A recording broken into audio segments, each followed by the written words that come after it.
1990 estabeleceu os direitos e deveres de crianças e adolescentes. Mas esse marco para o Estatuto acontece em meio a desafios trazidos pela pandemia.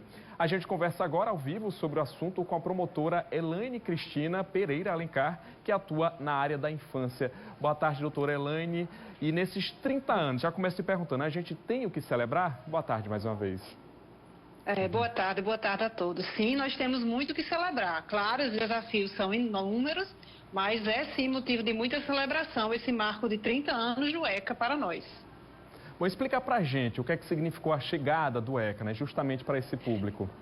Então, historicamente, o ECA ele tem uma importância fundamental, né, na questão da defesa dos direitos de crianças e adolescentes. O ECA ele é contido como uma das legislações mais avançadas do mundo em termos de criança e adolescente, né? Até, inclusive, há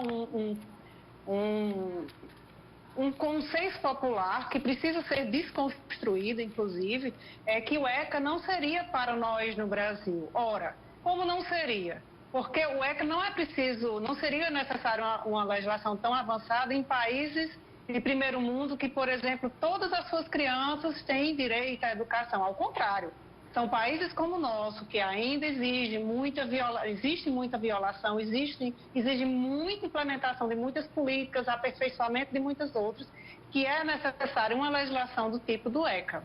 E aí a gente trata, nesses 30 anos, além dessas necessidades que ainda hoje são muito fortes, o aprimoramento, implantação de novas políticas, enfrentamento à violência, mas é importante também destacar que nesses 30 anos houve grandes avanços. E é isso que essa campanha agora, né, que a gente vem trabalhando nessa semana, hoje é o dia de 30 anos do ECA, mas é um mês inteiro, essa semana muito mais intensa, no mês de julho, de valorizar esses avanços que já aconteceram. A gente poderia, por exemplo, né, pontuar o Conselho Tutelar. Foi uma das grandes conquistas. Há 20 anos, a gente lutava pela implantação do Conselho Tutelar nos municípios brasileiros.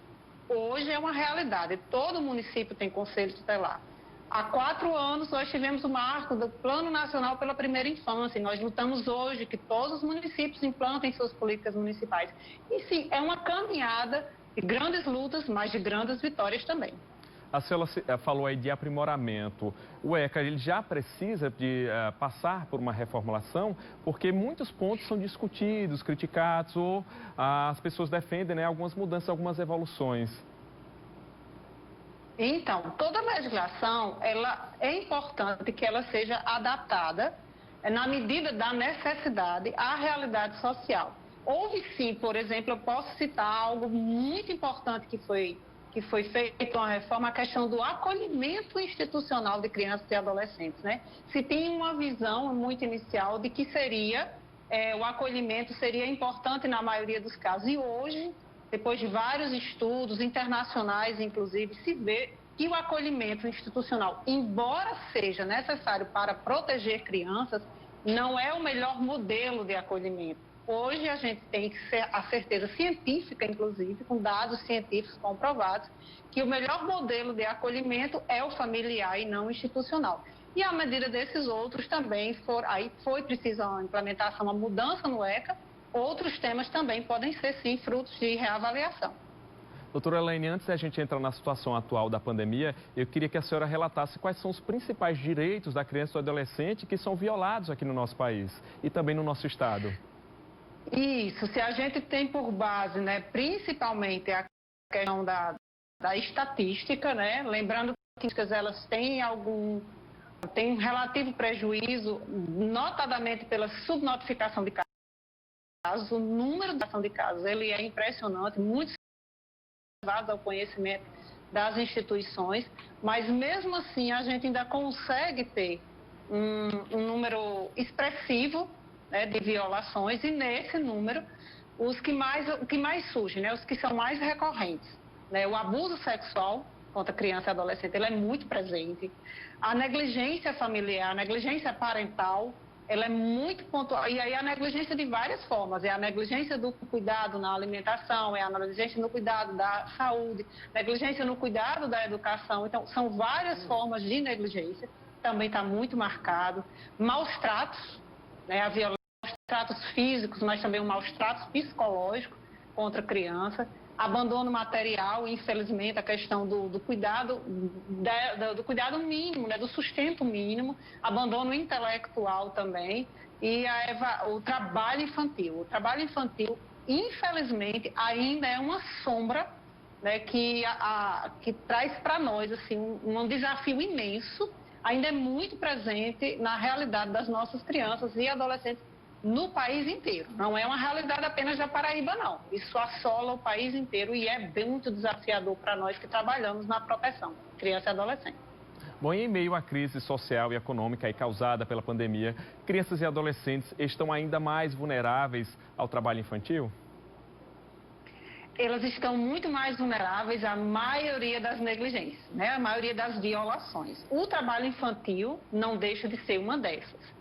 Sim, estão sendo muito mais vulneráveis e aí a gente relembra, né, que essa questão da pandemia ela impactou diretamente na economia das famílias, né, na questão da subsistência das famílias e isso reflete na imposição de algumas demandas laborais a crianças e adolescentes. Então, sim, o trabalho infantil ele foi exponencial nessa parte da pandemia, mas há outros que destacam muito mais nessa fase, sabe? Pelo menos o que chega para nós, enquanto Ministério Público Estadual, nessa fase de pandemia, abuso sexual, maus tratos e negligência são os que mais pontuaram, né? São os que mais tiveram reincidência de casos nesse período de pandemia. A gente fez um recorte aí, faz-se um recorte aí do primeiro semestre de 2020. Que foi praticamente todo com a questão da pandemia. Ou seja, a senhora falou aí do abuso sexual, porque essas famílias, né, confinadas, então isso talvez tenha favorecido, né, esses abusos. E geralmente o abusador, doutora Elaine, são pessoas da própria família, não é isso? Infelizmente, a grande maioria dos casos nós temos que o abusador é um ente da família. E quando a gente fala de ente da família, claro, estamos falando de pai e padrasto, estamos falando de irmãos, né? Mas a gente lembra que família também tem um contexto mais abrangente. Avós, tios, primos, né? Tudo isso é família e não são poucas as nossas famílias que todos vivem, se não no mesma casa, mas muito próximos, né? E esse contexto de confinamento acaba que tanto deixa muito mais expostas as crianças, expostos os adolescentes, porque estão continuamente nesses ambientes domésticos, que muitas vezes já eram marcados pela violência, mas que porque essas crianças e adolescentes que antes tinham a oportunidade de ir à escola, de muitas vezes serem detectadas essas violações à escola, os serviços de convivência, né, os nossos serviços de convivência, que também eram locais em que educadores poderiam ter acesso às informações por parte das crianças, esses momentos não temos mais. Então, além de ter aumentado a violência, nós tivemos vamos dizer assim, uma perda de canal de acesso à informação diretamente por parte das crianças. Ou seja, pessoas que podem analisar aqueles sinais, né, de que a criança está sofrendo alguma violência, né? Qualquer tipo de violência, a gente tanto aqui, tanto a sexual, mas a psicológica, a emocional, a negligência do cuidado afetivo também, isso reflete diretamente no comportamento da criança. E a escola ela é muito ágil, né? Ela detecta isso com muita facilidade e aciona a rede de proteção, assim como o serviço de convivência. Nesse momento, sem escola, sem serviço de convivência, um canal a menos, né, para a gente ter essa informação chegada e de proteção também. Daí que a gente pede, né, à sociedade, denuncie, tem conhecimento, a própria criança, adolescente, sabe de uma situação, vê um irmão ou a si mesmo passando por isso, denuncie. Bom, então explica para a gente como é que a população pode agir, pode denunciar, pode procurar e encaminhar esses casos para o Ministério Público. Olha, os canais são vários, né? Felizmente, a pandemia trouxe também uma dessas coisas boas foi ampla. Nós já conhecíamos assim muito, né? Já era muito divulgado e é sempre importante divulgar muito mais os sistemas de denúncia, né? O Disque 100, que é o nacional, e o sistema de denúncia, que é a mesma leitura do Disque 100, mas a nível da Paraíba, Disque 123, são ligações gratuitas. Mas para o Ministério Público, a gente conseguiu ampliar esse atendimento de denúncias de casos, né?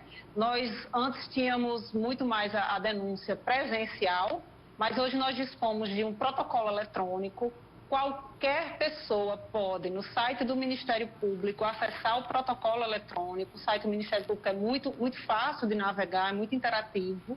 Então, no protocolo eletrônico, você pode fazer a denúncia.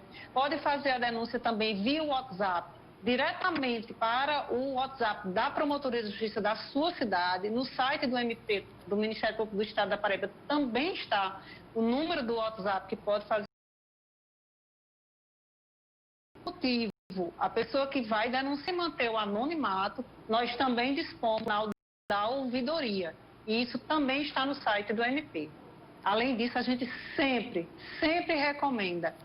Também denuncie ao Conselho Tutelar do seu município. É importante ter em mãos o número do Conselho Tutelar para situações exatamente de emergência. A gente nunca sabe quando vai precisar. É preciso ter à mão. O Conselho Tutelar é aquele que chega na situação, porque estão pulverizados os municípios da Paraíba. Tá certo, doutora Elaine Cristina, muito obrigado pela participação aqui. Inclusive, a gente está botando agora o site do Ministério Público, eu pedi para botar novamente, para que as pessoas busquem esses canais, justamente para fazer denúncia, porque essas crianças e adolescentes que estão só passando por violência, elas dependem da ação de outras pessoas para se livrar daquela situação. Então a gente reforça aí, vou até ler o mppb.mp.br, lá vai ter esses canais que a doutora Elaine citou aí, inclusive o WhatsApp da sua cidade. E eu queria agradecer mais uma vez pela participação e parabenizar aí pelo trabalho que é importantíssimo. Eu agradeço e vamos fazer valer a campanha, né? Não cale a voz da criança e adolescente.